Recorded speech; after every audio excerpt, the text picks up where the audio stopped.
से गिनो। एक 29 दिन है ना, आज का नहीं काउंट होगा क्योंकि आज तो रिजल्ट दे ही रहा हूं मैं। आप सिर्फ 29 है, 29 में से 2 निकाल दो, कितने रह गए? 27। इन्होंने सही लिखा। नहीं नहीं, प्रशंसना है, कॉन्ग्रेचुलेशन, बहुत अच्छा लिखा, वेरी गुड। कौन से क्लास की परीक्षा परिणाम जारी किया जा रहा है, कितने इसमें स्टूडेंट थे, कितने पास हुए हैं और कितने दिन में ये रिजल्ट जारी किया गया? देखिए, हरियाणा विद्यालय शिक्षा बोर्ड आज 12वीं की सीनियर सेकेंडरी की रेगुलर, हरियाणा ओपर स्कूल और रीएपर की तीनों की ही आज जो है इसका परिणाम घोषित कर रहा है, तीनों फैकल्टीज का, साइंस, कॉमर्स और आर्ट्स का। और इसके अंदर नियमित 2,13,504 कैंडिडेट थे, जिनमें से 1,82,136 कैंडिडेट हैं वो उत्तीर्ण रहे हैं, जिसका परीक्षा परिणाम 85.31 रहा है। और साथ में ही जो छात्रों की पास प्रतिशतता है वो 82.52 है और जो छात्राओं की है वो 88.14 है। यानी बॉयज़ और गर्ल्स का पास परसेंटेज ये है। यानी कहेंगे तो हम 5.62% जो बेटियां हैं वो अधिक पास हुई हैं एज कंपेयर टू बॉयज़। और ग्रामीण क्षेत्र की पास प्रतिशतता वो 86.17 रही, जबकि शहरी क्षेत्र की यही 83.53 रही है। प्राइवेट जो विद्यालय हैं उन्होंने सरकारी विद्यालयों के तुलना में बेहतर प्रदर्शन किया है। उनकी पास प्रतिशतता 88.12 है और राजकीय विद्यालयों की 83.35 रही है। अगर हम बात करें जिलावार, तो मैं कहूँगा इसमें जिला महेंद्रगढ़ टॉप में आया है और नूंह जिला है वो सबसे निचले पायदान पे रहा है। जो स्वयं पाठी विद्यार्थी थे, जो प्राइवेट कैंडिडेट थे, उनकी पास प्रतिशतता 65.32 रही और जो सीनियर सेकेंडरी के स्वयं पाठी थे उनमें 5,672 परीक्षार्थी बैठे थे, जिनमें 3,705 ने उत्तीर्ण रहे। तो अब मैं कहूँगा कि जो परिणाम है इसके बाद 20 दिन के अंदर अंदर वो पुनः जांच के लिए आवेदन कर सकते हैं। सर, टॉपर की बात करें तो कौन टॉप में रहा? मैं आपको बताना चाहूँगा कि राष्ट्रीय शिक्षा नीति 2020 में हम बात करते हैं कि एक हेल्दी कंपटीशन रखने के लिए जो हम जिलावार या ऑल स्टेट वाइज टॉपर्स की जो लिस्ट है सीबीएसई के तर्ज पे इस साल हरियाणा विद्यालय शिक्षा बोर्ड ने भी राष्ट्रीय शिक्षा नीति को अपनाते हुए जो इस बार हेल्दी कंपटीशन रखने के लिए टॉपर्स की लिस्ट हमने जारी नहीं की। जी, टोटल कितने दिन में रिजल्ट घोषित किया गया है? देखिए, हम अगर लास्ट डेट लगाएं कि भाई एग्जामिनेशन के जो लास्ट एग्जामिनेशन डे था उसके हिसाब से अगर हम लास्ट डे लगाएंगे तो 2 तारीख को अंतिम परीक्षा हुई थी, 2 अप्रैल को। उसके बाद 29 अप्रैल तक लगाइए, यानी रिकॉर्ड 27 दिन में हमने रिजल्ट घोषित कर दिया है। यह अपने आप में बोर्ड के इतिहास में सबसे फास्टेस्ट रिजल्ट है। रिजल्ट की बात करें तो काफी अच्छा रिजल्ट है, उसके क्या कारण मानकर कितने सालों की बजाय अगर पिछले सालों की तुलना करें तो कितना बेहतर रिजल्ट? देखिए, रिजल्ट आप देखेंगे तो इसके अंदर ये मान के चलिए कि ये जो रिजल्ट आया है इसके अंदर सबका योगदान है। सबसे पहले बोर्ड ने जब नकल रोक दी तो ये एक मैसेज गया अक्रॉस द स्टेट कि अब पढ़ाने से ही रिजल्ट आएंगे, जिसकी वजह से सबने पढ़ाना शुरू किया। फिर जो हमने क्वेश्चन नॉलेज बेस्ड थे उसकी जगह कॉम्पिटेंसी बेस्ड क्वेश्चंस पूछे, शिक्षकों ने मेहनत की और बेहतर परिणाम आए। दूसरा, नकल पे 100% रोक लग गई है। अगर मैं बात करूं तो तुलनात्मक रूप से 2018 से लेकर तो उस साल 5,064 केस थे यूएमसी के, 2019 में 4,444 रहे। अगर हम कोविड टाइम को छोड़ दें 2020-21 को, तो 2022 में ये 3,551 केस थे और 2023 में जब अल्फा न्यूमेरिक कोड लगा तो उसमें एकदम ड्रॉप आया जिसमें 1,741 केस थे और अब 2023 में मात्र 807 यूएमसी केसेस थे। तो अपने आप में ये प्रूव करता है कि नकल पर बहुत रोक लगी है। बच्चों को, शिक्षकों को सब एक मैसेज गया है कि पढ़ने से ही सफलता मिलेगी, नकल के बल पर नहीं मिल सकती।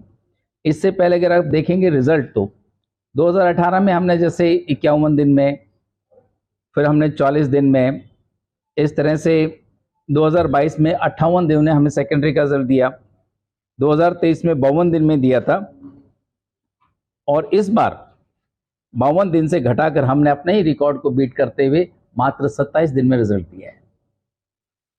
तो ये हमारे आंकड़े हैं इस मामले में। ये निश्चित तौर पे अभी डेट का मैं नहीं कहना चाहूँगा, क्योंकि बहुत सारी चुनौतियाँ हमारे आगे। अब इलेक्शन कमीशन जो है वो भी अपना कार्य कर रहे हैं, बहुत सारे टीचर्स की, BLOs की ड्यूटी लग चुकी है, इलेक्शन कमीशन से भी लेटर आया है, लेकिन फिर भी सभी चुनौतियों का सामना करते हुए बहुत जल्दी हम परीक्षा परिणाम इसका भी जारी करेंगे। जो समय होता है उससे पहले जारी होगा ये।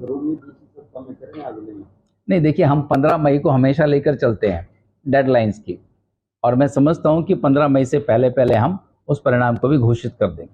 सर, आज जो परिणाम घोषित हुए, रिजल्ट कितने बच्चों का वेटिंग है या सभी का है? देखिए, ऑन एन एवरेज जितना हमारा रिजल्ट होता है, मान लीजिए कुछ रिजल्ट है RLE होते हैं, ड्यू टू एलिजिबिलिटी है, कोई अवार्ड्स की वजह से है, तो अगर देखा जाए तो हमारा 300, 800, 500 बच्चों का इस तरह का रिजल्ट, लाखों में जब बच्चे कैंडिडेट हैं तो 400, 500 का रिजल्ट तो हमेशा इस तरह से रुक जाता है।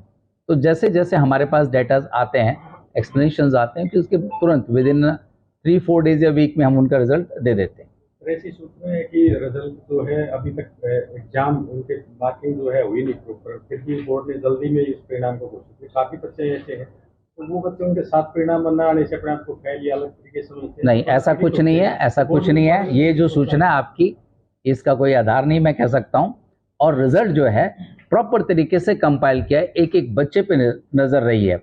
इतना ही नहीं, हमने इवन जो पहले बहुत सारे केसेस अनफेयर मीन्स के होते थे जिनको हम रोक लेते थे, इस बार हमने अनफेयर मीन्स के केसेस को भी एक एक को बैठकर तुरंत सुलझाया है, और जो बच्चे एग्जाम किए गए थे उनकी आंसर शीट हमने तुरंत चेक की है, और एक रिजल्ट को हमने कई बार वेरीफाई भी किया है। ऐसा नहीं है कि ओवरनाइट में आलन फानन में रिजल्ट डिक्लेयर है, एक्यूरेसी के साथ हमने काम किया है जी। और सर, एक अल्फान्यूमेरिकल कोड आपने प्रयोग किया जी, QR कोड भी प्रयोग किया था जी, और इस प्रकार से जिन बच्चों ने पेपर बाहर आउट किया था उनके पेरेंट्स को भी पकड़ा था, उन बच्चों को भी FIR दर्ज जी, और जो अध्यापक इसमें इन्वॉल्व थे इस प्रक्रिया में या जो सेंटर सुपरिटेंडेंट, उन पे भी FIR दर्ज। अब बोर्ड का परिणाम एक दिन पहले आ गया, तो ये बोर्ड में किन कर्मचारियों की ड्यूटी थी, किन अधिकारियों की ड्यूटी थी, उन पर भी क्या FIR कर दो? देखिए, नहीं समझा नहीं मैं क्या कहना चाहते हैं। रिजल्ट परिणाम कैसे? सोशल मीडिया पे भी और मेन स्ट्रीम के मीडिया में ये परिणाम जब आप बताए, वो टेली भी हो गया, वही परिणाम है।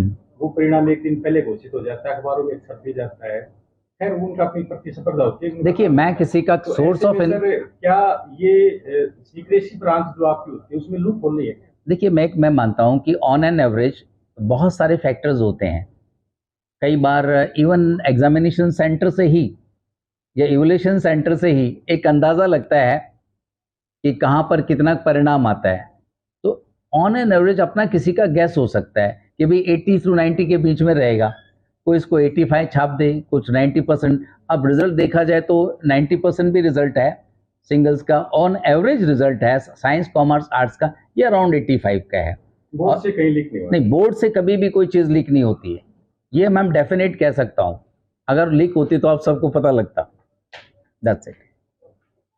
सर, वैसे आपकी बार अपने टॉपर्स नहीं किए, जो टॉपर्स आते हैं उनकी मोटिवेशन के लिए भी हाईएस्ट मार्क्स आते हैं, वो एक मोटिवेशन के लिए। देखिए, हम इसे मोटिवेशन कहते हैं ये, लेकिन ये बहुत सारे बच्चे हैं जो नहीं परफॉर्म करता है, उनको डीमोटिवेट करता है। मोटिवेशन सिर्फ 5 से 6 बच्चों का ही होता है। हाँ, लेकिन डीमोटिवेशन कितनों का होता है, और इसी पद्धति को समझते हुए या इस वो राष्ट्रीय शिक्षा नीति में ये कहता है we should promote good education, thinking education, creative education.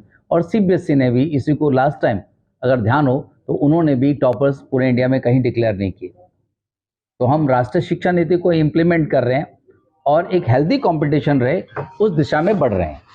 Sir, क्योंकि हम हर साल अपने एजुकेशन बोर्ड की ओर से टॉपर्स को सम्मानित भी करते हैं, जी, जी। तो अवार्ड देके जी। तो कैश प्राइज भी दिया जाता है, तो क्या आपकी बात नहीं रहेगा? देखिए, हमेशा किसी और तरीके से परफॉर्मेंस में ओवरऑल हम कुछ क्राइटेरिया डिक्लेयर कर सकते हैं। वो जो कमेटी गठित की जाएगी, ऐसे प्रतिभावान बच्चों को कुछ क्रिएटिव, कुछ इनोवेटिव जो करेंगे उनके लिए हम रख सकते हैं, ठीक है ना। तो इस तरह से, लेकिन बोर्ड जो टॉपर्स को सम्मानित नहीं करेगा इस तरह से, क्योंकि इस पॉलिसी के तहत, राष्ट्रीय शिक्षा नीति के तहत हमने ये डिसीजन लिया है। Thank you. आप सबको भी बहुत बहुत धन्यवाद आपका। आप लोगों को भी बहुत बहुत बधाई। आप ही तो हैं जो सारे मिलते हैं यहाँ के, बाकी तो पूरे हरियाणा में। थोड़ी बहुत कंपटीशन हो जाए, आप शिव का पीछे पड़िए, ऐसा नहीं होना। नहीं, मैं पीछे नहीं पड़ा, पर पता नहीं कहाँ से लेकर आता है। आज छाप दिया मुझे लोग, मैं हैरान खुद सुन देख के। सबसे ज्यादा मेहनत करके निकालता है। लेकिन एक बताएं, देखिए एक बताएं, मुझे लगता है कि यहाँ डाटा इनके पास होते हैं, इतने मुझे पता है, ये खुद आपके स्टाफ के अलावा डाटा कौन देगा सर? जी जी, ये नैतिकता की बात है। बिल्कुल बिल्कुल। नहीं, आई गॉट योर पॉइंट। नहीं